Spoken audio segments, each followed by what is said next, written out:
When I was seeking help for my eating disorders, I found it extremely difficult to find a therapist who had lived experience. First of all, I want to be very clear, there is no magic pill, right? And, eating disorders are sadly known to be some of the hardest disorders to treat, Yeah. so it's really, for me, for every therapist out there, it's something that we approach with that knowledge, I suppose, in mind, right? I'm going to say, and it may not be a popular opinion, but I have lived experience kind of across the spectrum in eating disorders.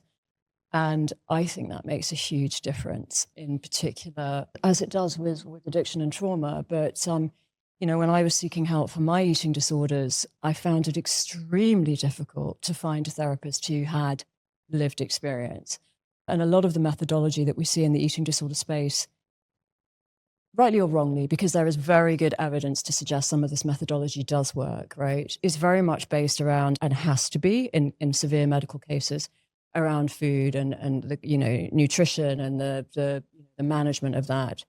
But for people with eating disorders, talking about food is just, it's just horrific. I can't think of anything worse. So, maybe it's to do with that lived experience, but I think, because that really is the only difference, I think, that you and I both have in approach. I think that, whilst there is eating disorders don't discriminate between gender, there is a preponderance, certainly on the anorexia side at times of females, and there's a lot of safety behavior around that, right? So talking to another female is potentially helpful. Having said that, I have a lot of male clients who struggle with disordered eating and who have done incredibly well with the stress diathesis program, and it's been life-changing.